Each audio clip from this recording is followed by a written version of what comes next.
Wait, let me explain something to you. I am not Mr. Lebowski. You're Mr. Lebowski. I'm the dude. Why don't you make like a tree and get out of here? Now I'm here to answer any questions you children may have about the monorail. Me! Can it outrun the Flash? You bet. Can Superman outrun the Flash? Sure, why not?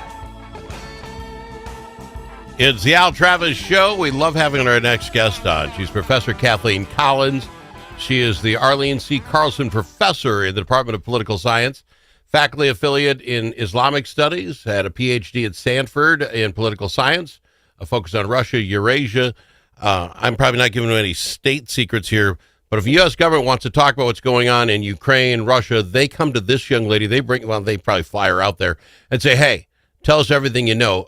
Professor, thanks for coming on the program. Thank you, Al. It's good to see you. It's always a pleasure to be here. Have I ever asked you, how did you end up at the University of Minnesota? For folks that don't know, I found the professor years ago now, and especially when all this started going on with Ukraine and Russia, as the foremost authority in the U.S., for heaven's sakes.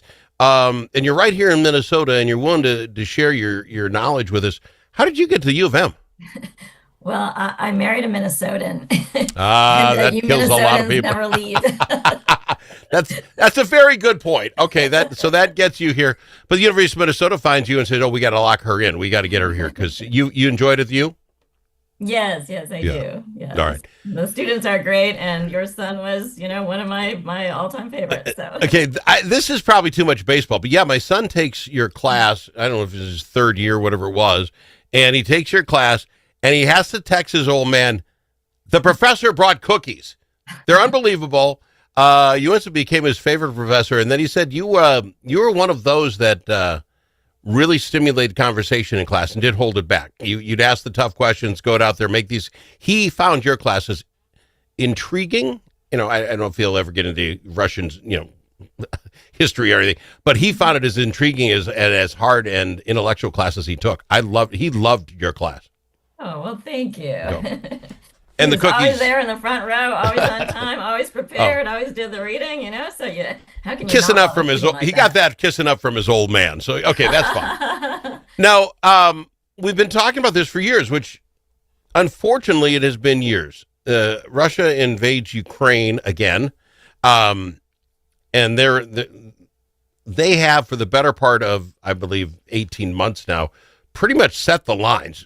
These lines aren't moving one way or the other very much at all, but the death tolls continue to go up. The reason I got a hold of you here a couple of weeks ago is when the Israeli thing got done, Trump's talking about we're going to have this thing with Putin and the Ukrainians. I thought this was done, but instantly it's not. Tell me where we're at. Where we stand with Ukraine right now? Well, the war is ongoing, and not just to your surprise, but to many people's surprise. I recall us having a conversation around the first week of the war, and most of the commentators in the U.S. were saying, "Oh, this is going to be over in days, at most weeks," and that was the Biden administration's assumption. So there was a lot of reluctance to even help Ukraine at the beginning, and after several months, it was clear that Ukraine was capable of fighting back. And, knowing a lot of Ukrainians and being familiar with their history, I was never surprised that they would fight for their land. Well, and this is one of your things. Willing to continue doing so. So the war is ongoing. And this is one of the things you brought that I really absolutely love. Not that everybody in the audience loves to talk Ukrainian politics, but you do know people there, and you were sharing stories about those people there. Are your friends still there? And I don't mean that in a bad way. Have they moved on? I hope they're not dead. But is this a war now Russia thinks is attrition? I have more humans than you. At some time, you'll run out before I do? It certainly is a war of attrition. But, for example, I have a friend who is a history professor who's probably about 10 years older than I am. Okay. And he joined the Ukrainian military shortly after the war started. And he is still there fighting on the front in the east. I occasionally hear from him via text or Facebook or through mutual connections. He's still alive, thank God. He had... And this gives you a sense of who's willing to go fight. He was trained in the Soviet army. He hated the Soviet Union. He was trained in the Soviet army.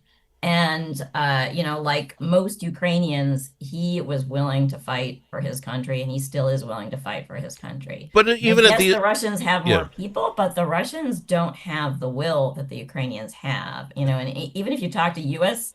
Military, I've had a chance, throughout my research to interact with them a lot about Ukraine and other issues, and that willpower is really a critical factor in the conflict. well, I think it's why it's lasted this long. You're 100% correct. But wars used to be fought by young men, right? 18 to 25. And I presume both sides are pretty much running out of those. And now the guys my age can't pull the trigger. I get it. But this is, again, that war of attrition. Mentally, Ukraine wants to will stick it out as long as it takes. And I think they've proven that. But how long can they make it? What's left of Ukraine? Well, they still control about 80% of their territory.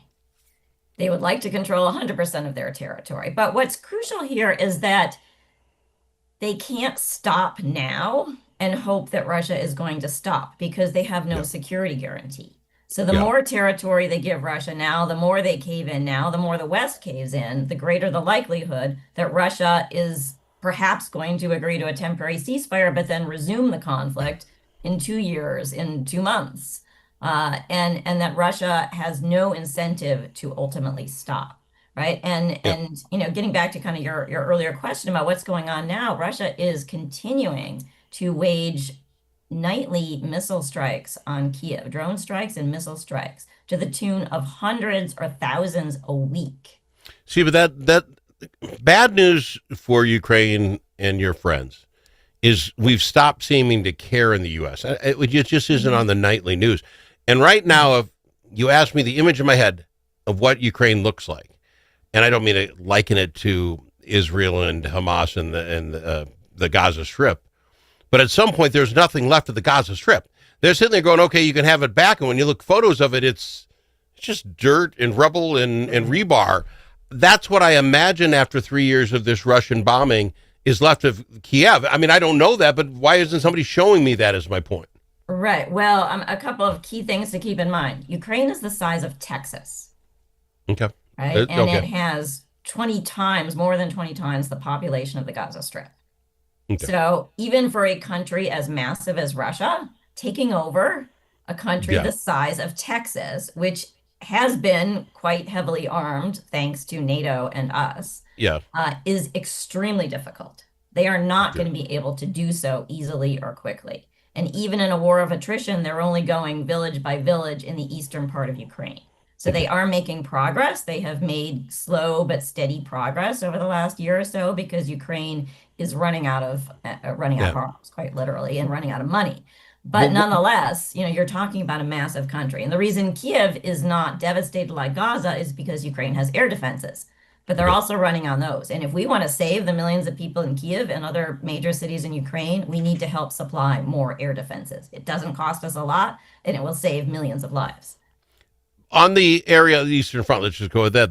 Is it what I'm imagining them, when they go to these small towns, take them one at a time, are they just blowing it off the map? That literally there's no building standing, there's nothing left for a Ukrainian to go back to his hometown? 3 years of war.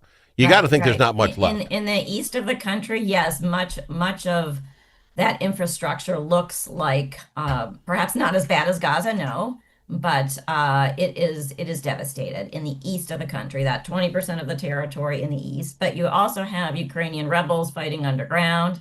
Just to kind of give you a sense of perspective, Lithuanian and Estonian and Latvian rebels fought underground against the Soviet Union for over 10 years during World War II. The Finns did. We have a lot of descendants of immigrants from those countries in Minnesota. Which is why I think it's kind of interesting for us to think about. They fought for a long time. The Finns did so successfully.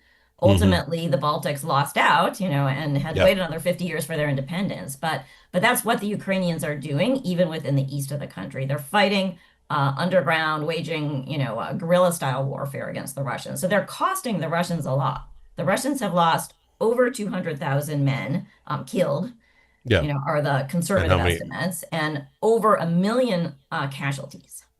So they're inflicting a lot of pain on Russia. And they can continue to inflict a lot of pain on Russia if they have the weapons to do so. And the other side of the coin is what Russia looks like, right? How is this affecting Russia long term? And Russia can't go on indefinitely.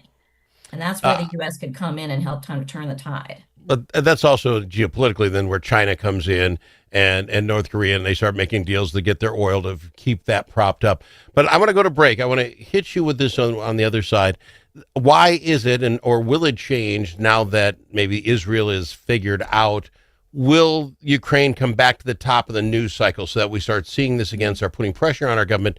And what do you think it's going to take to get this to stop? Can we talk about that after the break? Sure, certainly. Professor Kathleen Collins on the Al Travis Show. Tired of one-sided media and divisive noise drowning out your conservative values? Take back the conversation with Braver Angels. Join a grassroots movement to restore civility and find common ground without compromising your principles. As a conservative, your voice matters. Share your perspective on issues like immigration and public health in red-blue workshops and help rebuild trust in our great nation. Be a leader in depolarizing America. Sign up for free at mn.braverangels.org. Braver Angels, where conservatives, liberals, and independents unite for a stronger republic. Think about it. A famous politician once said, "You're entitled to your opinion, but you are not entitled to your own facts." But in a world full of AI and fake news, where can Minnesotans find the facts? Center of the American Experiment is Minnesota's go-to source for fact-based analysis and common sense solutions for taxes, energy, public safety, and our kids' education. Visit AmericanExperiment.org for more information. Think About It is brought to you by Center of the American Experiment, Minnesota's think tank.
It's nice to know a guy that knows a guy. Al Travis. Lucky to have her professor from the University of Minnesota, Kathleen Collins, talking Ukraine and what's going on over there. So what's it going to take to get this back in the news so maybe there's some political power behind getting somebody to do something? Trump has had Zelensky, Putin to their office, been to their office a couple of times now since last we talked, and both times things look great, and then like 3 days, I'm not happy. I'm not happy with what they're doing. What's it going to take, Professor? Where are we at? Is there a chance that this gets talked out? Talked out between Russia and Ukraine, or yeah? Or can a president put that much squeeze on either one of them? to make them succeed? The United States can put a lot of pressure on Russia. Certainly we can put pressure on Ukraine too. I'm not sure that that's in our interest to do so. Yeah. Ukraine is our ally. Russia is not. This is a proxy war between Russia and the West, and that's what most Americans need to understand. Why the news cycle isn't covering it, I don't know. I think our media is negligent in many respects. But this is a war between the democratic free West, the capitalist free West, and Russia. For all intents and purposes, it's still a communist-style regime in many, many ways. It's an authoritarian state, and it's a club of dictators: Russia, China, North Korea, and Iran. Well, yeah, but we are on the side of Ukraine, and we have a strong interest in protecting our own security and the economies of the West by helping to keep Ukraine free. Because but what I'm hearing isn't going to stop with Russia. It isn't going to stop with Ukraine. If we give Putin a green light in Ukraine, he will proceed further, as we've already seen him testing the waters in Eastern Europe. But how far do you feel this has to go? If we can't do it with sanctions, and we can't do, because when we put sanctions on, China buys whatever we're not selling. It doesn't seem to be working anyway. If we can't do it that way or with diplomacy, you see Zelensky, he's saying, hey, give me the Tomahawk missiles. Let us, we do that, and we're no longer in a proxy war, right? We're now giving you missiles that you're sending into Russia. We could instantly be into this thing with all feet, both feet in. Am I wrong? You're looking at me like that's what Putin wants everybody to think. That's why he's constantly sort of throwing out the nuclear card, the sort of nuclear saber rattling that he's been doing. He's said that about everything. He said that about F-16s. He said that about ATACMS. Now he's saying that about Tomahawks. No, I don't think that's the case. Russia does not have the capability, at the moment to wage a wider war. But, we can do a lot more. And, as we've talked about over the past couple of years, the Biden administration was not doing enough. It was indecisive. It was sporadic in what it gave. And on the one hand, it wanted to kind of preserve good relations with Russia. On the other hand, it wanted to keep Ukraine alive, but it had the sort of policy of keeping Ukraine on life support. So far, the Trump administration has done just more of the same, talking about bringing them to the peace table and getting this resolved in a day. Well, I think Trump has found out that by now that Putin is not going to give up in a day, and he has no incentive to do so, because at the moment he has the territorial advantage, he has the military advantage.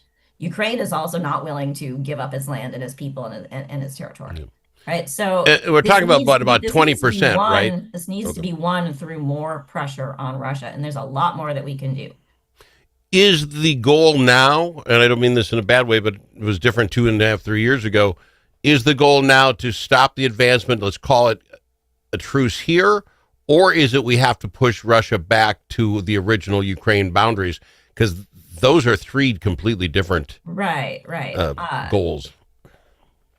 The U.S., I think, could persuade Ukraine to stop, agree to some sort of demarcation line if it gave Ukraine a security guarantee for the rest of its country. If we're not willing to do that, Ukraine is going to keep fighting. Russia is going to keep fighting as long as it thinks the West is going to give up on Ukraine.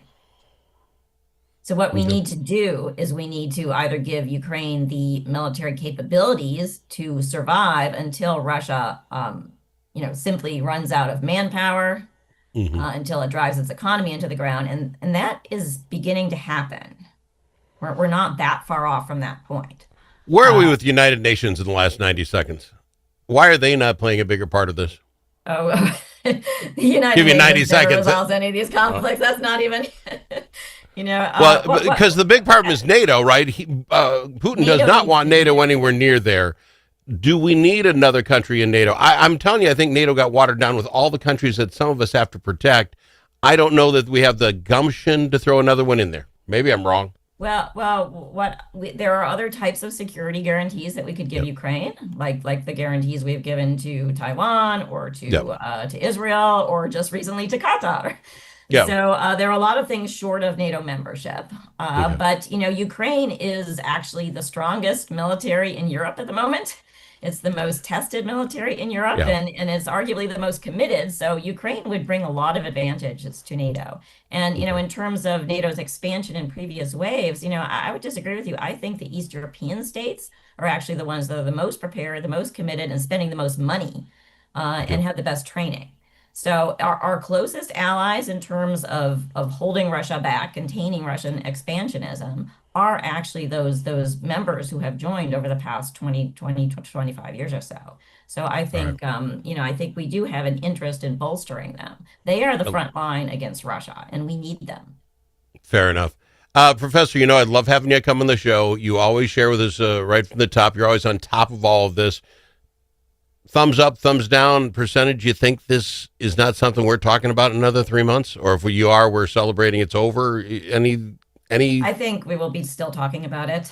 I'm hoping that the Trump administration will do the right thing, release more military aid. Europe is doing more than it was previously. We can unleash $300 billion of frozen assets.